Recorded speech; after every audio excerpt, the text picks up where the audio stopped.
Assalamu alaikum. Bismillahirrahmanirrahim. Qaysizlar bауырлар, амансыздар ма? Биогумuz Түркістан каналына қош келдіңіздер. Біздің парақшаға тіркеліп қойыңыздар, лайк басыңыздар, қолдау білдіріңіздер.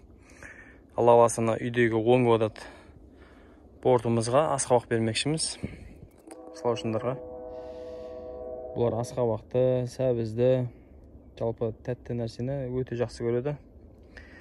Құдай қаласа осы 10 квадрат салушының бетіне осы асқабақты себетін боламыз қазір. Сосын бетін қайтадан сабанмен жауып қоямыз. Сабан білесіздер, суықты ұстайды, жақсы ұстайды, Аллаға шүкір. Мынау өзіміздің күнделікті көрсетіп жүрген бортымызға төменгі жағы 30-40 см, жоғары жағы 70-80 см. Жоғары жағы бізде қазір 30 градус болып тұр, төменгі жағы 10-15 градус болып тұр. Шылаушындар өздеріне керек ыңғайлы жерде жүре береді. Күн ысыса төмен қарай түседі, күн салқындаса жоғары қарай, жылы жаққа қарай көшеді. Қазір мына асқабақты шашып тастаймын. Содан кейін түсірілімді жалғастыратын боламыз, Алла қаласа. Көрсетемін бауырлар сіздерге. Бисмилля, бастаймыз. Міне жайып шықтық бауырлар. Алла қаласа. Мына өзім шыдамым жетпей. Жаңағы сабандарды шөпті турайтын қазір аппаратта шықты бір. 75-80 теңгелікше. Сондай бір аппарат бар еді.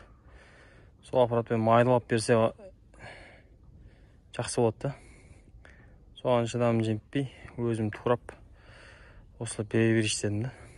Қазірше. Қазір осы бір сеуіп шықтым үстіне. Қазір бір аударым. Сосын сабан жауып қойым қайтып. Алла қаласа осы жерде бұларға азық болады да. Жаңадан бастап жатқан бауырларға ескерту.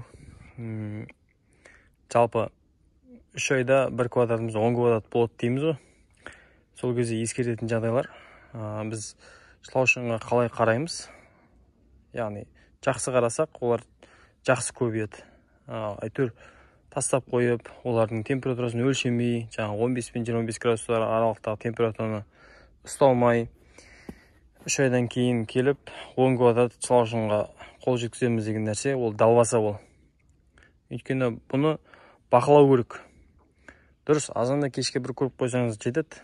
Жалпы қыстың күні осы көңі қия бар ғой, көп болатын болса, жалпы қарамасаңыз да болады. Қалыпты жағдайдағы температурасы болса болды. Бірақ осы азық беріп тұруымыз қажет. Өзінің жаңағыдай витаминдерін беріп тұру керек болғанша. Сол кезде Алла қаласа біз дұрыс көңіліміздің жаңағыдай қошы болатындай нәтижеге жетеміз, Алла қаласа. Әкелдім, шылаушынды салып қойдым. 3 ай 4 айдан кейін келіп 10 квадрат шылаушын ала салам деген нәрсе жоқ. Сол себепті кез келген жерде еңбектің наны тәтті болады. Еңбек етуіміз керек. Еңбек еткен кезде ғана біз бұның пайдасын көреміз. Еңбек етпей, әкелдім, болды, салдым, пайдасын көре салам деген нәрсе болмайды. Соны ескеріңіздер. Өзінің бұның шарттары көң жақсы болу керек. 6 айдан 1,5 айдың арасындағы көң болу керек. Жақсы қыза білу керек ол. Сосын бұл көңнің құрамында шылаушының азық ететін элементтер болу керек. Оның бәрі күйіп кетіп, көң химиялық процеске түсіп кететін болса, онда шылаушынға ешқандай азық қалмайды. Ол көңде ше. Сол себепті біз 6 ай мен 1,5 жылдың арасындағы көңді таңдауымыз қажет деп айтатымыз сол.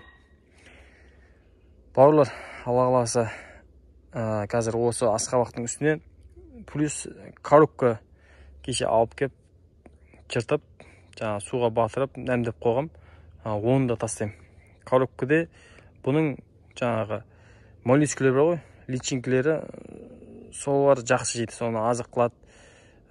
Коробканың құрамында целлюлоза болады.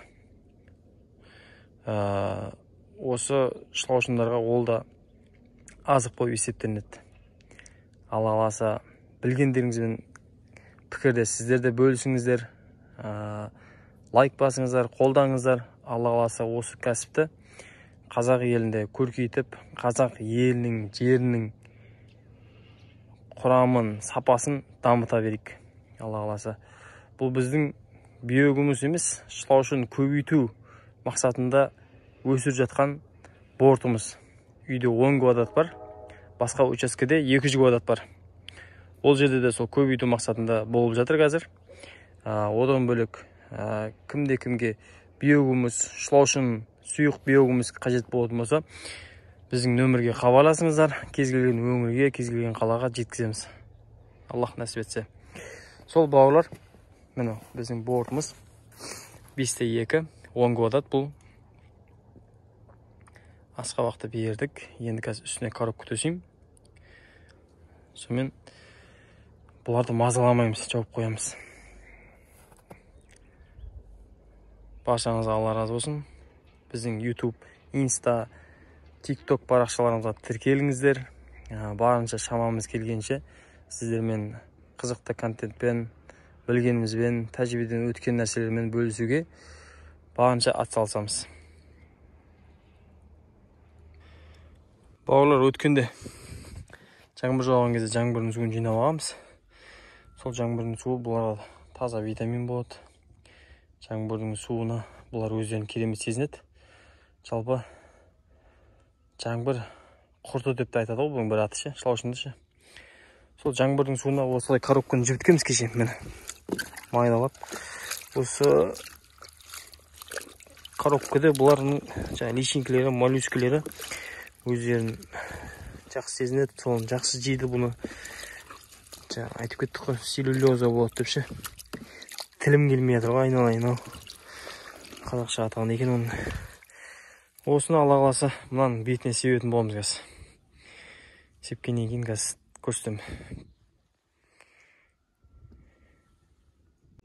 Бисмилля, міне коробканы шашып қойдық, байқап қарасаңыздар. Алла қаласа нәтижесін көретін боламыз бірге. Міне коробканы бетіне сеуіп шықтық. Енді аударып шығамыз бетін.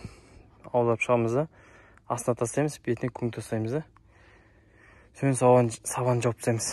Жаңбырдың суы деп айттық қой жаңа. Осы жаңбырдың суына мен құм шекері қосып, бетіне сеуіп жесем ба деп тұрмын енді оны. Алла қаласа көреміз қазір. Міне бауырлар, коробка мен асқабақты бердік. Бұларға керемет азық болайын деп тұр. Алла қаласа.